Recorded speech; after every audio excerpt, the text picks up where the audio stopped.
নমস্কার, সবাই কেমন আছেন? আশা করি সবাই অনেক ভালো আছেন। তো আজকে নিয়ে আসলাম নতুন একটা রেসিপি। তো আজকে আমি আপনাদের কই মাছ রান্না করব। তো অনেক দিন পর কই মাছটা রান্না করব। তো খেতে ইচ্ছে করছিলো, তাই মইনাকের বাবা বাজার থেকে নিয়ে এসেছে। তো এখানে আমি তার আগে লতিগুলো করে নেব। আর আজকে ভেবেছিলাম তেলকই করব, কিন্তু গরমের কারণে তেলকইতে একটু যেহেতু মশলা টশলা বেশি লাগে, তার জন্য আমি ভাবছি যে এখন এটা করব না, আমি একটা পাতলা কালিজিরা ফোড়ন দিয়ে আলু দিয়ে একটা ঝোল করব। যাই হোক, এখানে আমি এই যে পেঁয়াজ কুচিটা দিয়ে দিলাম, পেঁয়াজ কুচিটা দিয়ে দিলাম। তো কালিজিরা ফোড়ন দিয়ে পেঁয়াজ কুচি দিয়ে দিচ্ছি। এখন আমি কচুর লতি দিয়ে দেবো। কচুর লতি দিয়ে তারপর এটাকে কচুর লতিটা রান্না করবো। তো চিংড়ি মাছ নেওয়ার ইচ্ছে ছিল, কিন্তু আসলে তাড়াহুড়ার ক্ষেত্রে আমার খেয়াল ছিল না যে চিংড়ি মাছটা নিতে হবে, আমি ভুলে গেছিলাম। যাই হোক, চিংড়ি মাছ ছাড়াই ভালো লাগে। আর কচুর লতিটা পেঁয়াজ দিয়ে তো বেশিরভাগ আমি কচুর লতিটাকে একটু পেঁয়াজ দিয়ে, তো আমি এখানে সব ধরনের মশলা একদম দিয়ে দিয়েছি। হলুদ, একটু লবণ আর একটু এই যে জিরার গুঁড়ো দিয়ে দিলাম। তো মরিচের গুঁড়ো হালকা ব্যবহার করেছি, কারণ আমার বড় ছেলে কচুর লতিটাকে খুবই পছন্দ করে। তো এখানে এই যে কচুর লতিটা একটু ভাজা ভাজা করে এখন আমি ঝোলে জল দিয়ে দিলাম এটাকে সেদ্ধ করার জন্য। অনেকে দেখেছি কচুর লতিটাকে সেদ্ধ করে রান্না করে, কিন্তু ওটা আমার ভালো লাগে না, তাহলে একদম ভর্তা হয়ে যায়। তো আমি এটাকে এভাবে রান্না করি, তার জন্য এটা খেতে বেশ মজা লাগে। তো কচুর লতিটা কিন্তু আমার প্রায় হয়ে যাওয়ার পর্যায়ে। তো এই ফাঁকে আমি 2 টুকরো বড় বড় আম দিয়ে দেবো। আমের টুকরো দিয়ে দেবো। আমগুলো খুবই টক, যদি কচুর লতিতে একটু যদি গলা ধরে তাহলে এটাই আমার ওটা আর করাবে না। কারণ সেদিন রান্না করার পরও বাবা বলছিল হালকা একটু গলা ধরে, যার জন্য এইটা করতে হলো। তো এখানে ঢেকে দিলাম। আর এদিকে চলে আসলাম, এই যে তাওয়াটা দেখছেন, এটাই এখন আমি একটু তেল দিয়ে দেবো। তেল দিয়ে আমি কই মাছগুলো ভেজে নেব। তো অনেক দিন পর কই মাছ ভাজা খাচ্ছি, কই মাছ ভাজা না সরি রান্না করা খাচ্ছি। তো আজকে ভাবলাম এটাকে একটু ঝোল ঝোল করবো, কালিজিরা একটু বেশি করে কালিজিরা ফোড়ন আলু দিয়ে একটু পাতলা ঝোল রান্না করব। তো মইনাকের বাবা বলছিল যে একদিন তেলকই করতে, তো সেটাও অবশ্যই একদিন করবো আর আপনাদের সাথে সেটাও শেয়ার করব। তো এখানে কিন্তু এই কই মাছগুলোকে আমি এখন ছেড়ে দেব। আর কই মাছ যে কোনো মাছই বলেন, তেলে ছাড়ার সময় যে আমার এত ভয় লাগে, আমি মাছ যেখানে সেখান থেকে মনে হয় আমি কত কিলোমিটার দূরে থাকি তারপরেই নেই।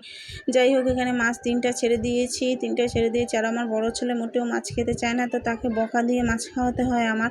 তো এখানে এই যে মাছটা দিয়ে দেওয়ার পর এখন কিন্তু ভাজা আমার প্রায় পর্যায়ে চলে আসবে। তো এটা রেখে আমি বাকি কাজ করেছি। আর কই মাছ ভাজা কিন্তু বেশি কড়া ভাজা হলে কিন্তু এটার ঝোল বেশি ভালো লাগে না। জাস্ট 1 মিনিটের মতো রেখে ভেজে আমি এটাকে উঠিয়ে নেব। তো কই মাছগুলো এতটাই আজকে রান্না করেছিলাম, এতটাই মজার হয়েছিল কি বলবো।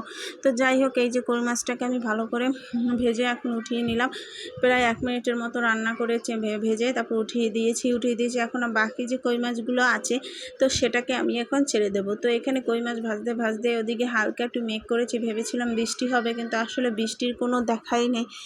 এবার গরমে মানুষকে এতটাই কি বলবো অস্থির করে নিয়েছে। আমার ছেলেরা তো গরমে টেকতেই পারছে না, তারা শুধু কান্নাকাটি করে যে গরম লাগে গরম লাগে। তো এখানে কিন্তু আমার লতিটা একদম হয়ে গেছে, এখন আমি এটাকে নামিয়ে নেব। আর ওদিকে দেখতে পাচ্ছেন এই যে আম দেখা যাচ্ছে।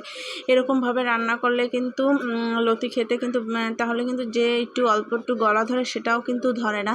যাই হোক, আমি এটাকে এখন নামিয়ে নেব। তো এখানে কিন্তু আমি কালিজিরা ফোড়ন দিয়ে চুলাটা বন্ধ করে দিয়েছিলাম, পরে আবার জ্বালিয়ে দিয়েছি কারণ তেলটা বেশি হয়ে গেছিলো। তো এখানে আমি অল্প ছোট ছোট পিস করে একটু আলুগুলোকে কেটে নিয়েছি, কারণ আজকে ভাবলাম যে কই মাছ দিয়ে একটু আলু ঝোল করে খাবো। তো এখানে আমি সব মশলাগুলো এখন দিয়ে দেবো। এখানে আমি জিরার গুঁড়ো দিয়ে দিচ্ছি, তারপর হলুদ, লবণ, মরিচের গুঁড়া, মরিচ বাটা এগুলো সব দিয়ে দিয়েছি। এই যে মশলা সব দিয়ে দিই।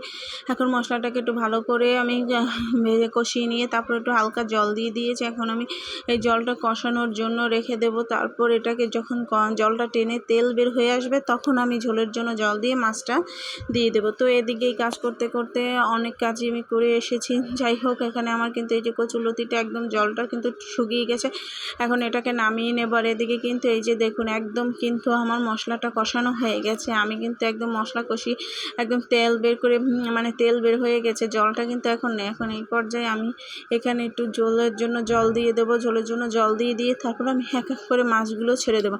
তো এই যে আমি এখন ঝোলের জন্য জল দিয়ে দিয়েছি। এখন দেখুন আমি এই যে মাছগুলো ছেড়ে দেবো। আর আজকের মাছের ঝোলটা এতটাই মজার হয়েছিল কি বলবো। ওর বাবা বলছে যে আমার এই নাকি বেস্ট মাছের ঝোল হয়েছে।